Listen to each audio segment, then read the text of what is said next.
ഒറ്റ കാര്യം 44,000 വോട്ട് 2019 ലോക്സഭാ തെരഞ്ഞെടുപ്പിൽ പാലക്കാട് നിയമസഭാ മണ്ഡലത്തിൽ MP രാജേഷിന് കിട്ടി. 2006 KK ദിവാകരൻ CPM-ന്റെ MLA ആയിരുന്നു. 42,400 വോട്ട് കിട്ടിയിട്ടാണ് അദ്ദേഹം വിജയിച്ചത്. CPM-ന് ഇപ്പോൾ കിട്ടിയ വോട്ട് എത്രയാ?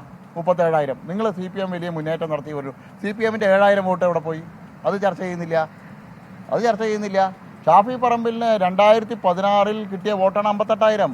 ആ വോട്ട് തന്നെയാണ് UDF-ന് ഇപ്പോൾ കിട്ടിയിരിക്കുന്നത്. കഴിഞ്ഞ തെരഞ്ഞെടുപ്പിൽ കോൺഗ്രസിൻ്റെ വോട്ടിൽ ഒരു വിഭാഗം വോട്ട് ഞങ്ങൾക്ക്, നിഷ്പക്ഷമായിട്ടുള്ള വോട്ടുകൾ ഞങ്ങൾക്ക് ലഭിച്ചു. അതാണ് ഞങ്ങൾക്ക് 50,000 വോട്ടെത്താൻ കഴിഞ്ഞത്.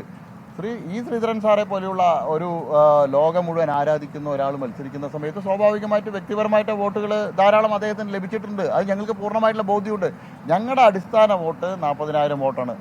വളരെ ശക്തമായിട്ടുള്ള ത്രികോണ മത്സരം ഒരു ഉപതെരഞ്ഞെടുപ്പിൽ നടക്കുന്ന സമയത്ത് ഇത്തരത്തിലുള്ള അഡീഷണൽ ആയിട്ട് വോട്ട് കിട്ടാൻ ഞങ്ങൾക്ക് സാധിച്ചില്ല. അതെന്താണെന്ന് ഞങ്ങൾ കണ്ടെത്തും.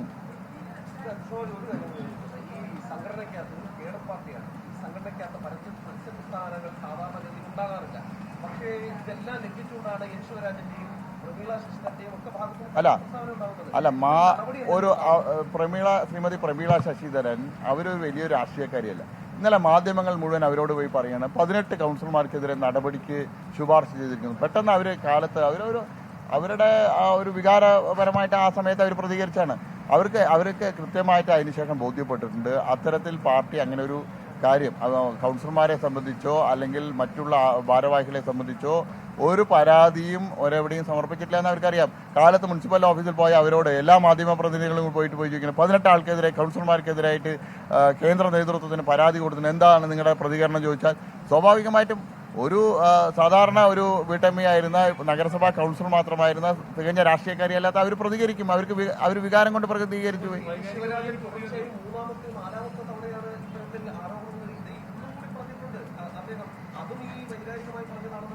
അല്ല, ശിവരാജേട്ടനെ പോലെ ഒരു സീനിയർ ആയിട്ടൊരു ആൾ പറഞ്ഞതിനെ സംബന്ധിച്ച്, ഒരു ദേശീയ കൗൺസിൽ അംഗം പറഞ്ഞതിനെ സംബന്ധിച്ചൊക്കെ അതൊക്കെ സംഘടന അദ്ദേഹത്തോട് സംസാരിക്കും. അതിൽ ഞാൻ അദ്ദേഹത്തിൻ്റെ ഞാൻ അദ്ദേഹം മണ്ഡലം പ്രസിഡന്റ് ആയിരിക്കുമ്പോൾ ബൂത്ത് പ്രസിഡന്റ് ആയിരുന്ന ആളാണ് പാലക്കാട് 86. അദ്ദേഹത്തെ പോലെ ഒരു സീനിയർ ആയിട്ടുള്ള ഒരാൾ ലീഡർ എന്നെ സംബന്ധിച്ച് അങ്ങനെ എന്തെങ്കിലും പറഞ്ഞിട്ടുണ്ടെങ്കിൽ അത് ഞാൻ ഉൾക്കൊള്ളുന്നു. കാരണം എൻ്റെ ഭാഗത്ത് തെറ്റുണ്ടെങ്കിൽ ഞാൻ തിരുത്തും. തീർച്ചയായിട്ടും എല്ലാത്തിനും നടപടിയാണോ പരിഹാരം?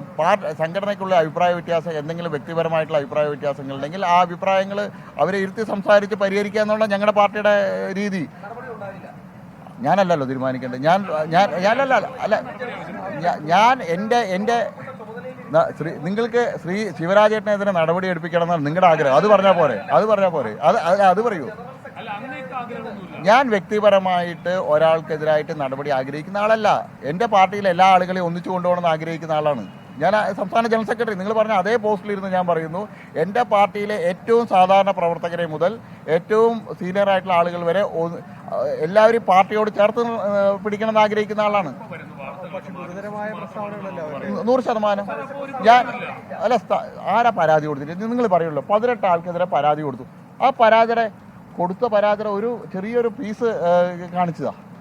എനിക്കറിയണമല്ലോ. അല്ല, നിങ്ങൾ പറയണമല്ലോ 24 അല്ല, നിങ്ങളാണല്ലോ ആദ്യമായിട്ട് കൊടുത്ത ന്യൂസ് 18 ആൾക്കെതിരെ പരാതി.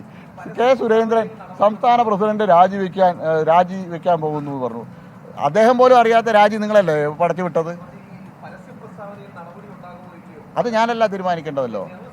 അല്ല, ജനറൽ സെക്രട്ടറിക്ക് തീരുമാനിക്കാൻ പറ്റില്ല. ഞങ്ങളുടെ പാർട്ടി അല്ല, എനിക്ക് തോന്നുന്നത് താങ്കൾക്ക് BJPയുടെ സംവിധാനത്തെക്കുറിച്ച് അറിയാത്തതുകൊണ്ടാണ്. BJPയുടെ സംവിധാനത്തെക്കുറിച്ച് അറിയാത്തതുകൊണ്ടാണ്.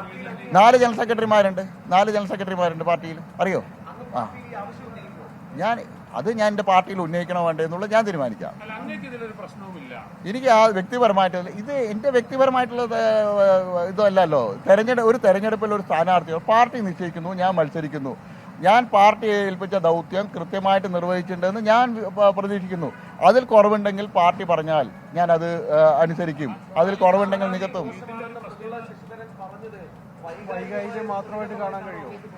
എനിക്കത്രയേ ഉള്ളൂ. ഞാനും പ്രമീള ചേച്ചിയും 2000 മുതൽ ഒന്നിച്ച് കൗൺസിലറായിരുന്നു. ഞങ്ങൾ കഴിഞ്ഞ 20-25 വർഷമായിട്ട് ഒന്നിച്ച് പ്രവർത്തിക്കുന്ന ആളുകളാണ്. എൻ്റെ ഒരു സഹോദരിക്ക് തുല്യമാണ്. എൻ്റെ ഒരു ചേച്ചിയെ പോലെ ഉള്ള ആളാണ്. ഞങ്ങൾ കുടുംബപരമായിട്ട് വളരെ അടുത്ത ബന്ധമുള്ള ആളുകളാണ്. അപ്പോൾ അത്തരം ഒരു എൻ്റെ സഹോദരി സ്ഥാനത്തുള്ള, എൻ്റെ ചേച്ചിയുടെ സ്ഥാനത്തുള്ള പ്രമിള ചേച്ചി പറഞ്ഞാൽ അതിൽ എന്തെങ്കിലും ഉണ്ടെങ്കിൽ, യാഥാർത്ഥ്യം ഉണ്ടെങ്കിൽ ഞാനതിൽ അങ്ങനെ അത്തരത്തിലുള്ള കാര്യങ്ങൾ ഉണ്ടായിരുന്നുവെങ്കിൽ ഞാനത് പരിശോധിക്കും. അതിനുള്ള തിരുത്തൽ ഞാൻ എൻ്റെ ഭാഗത്ത് നിന്ന് വരുത്തും. എന്താ സംശയം?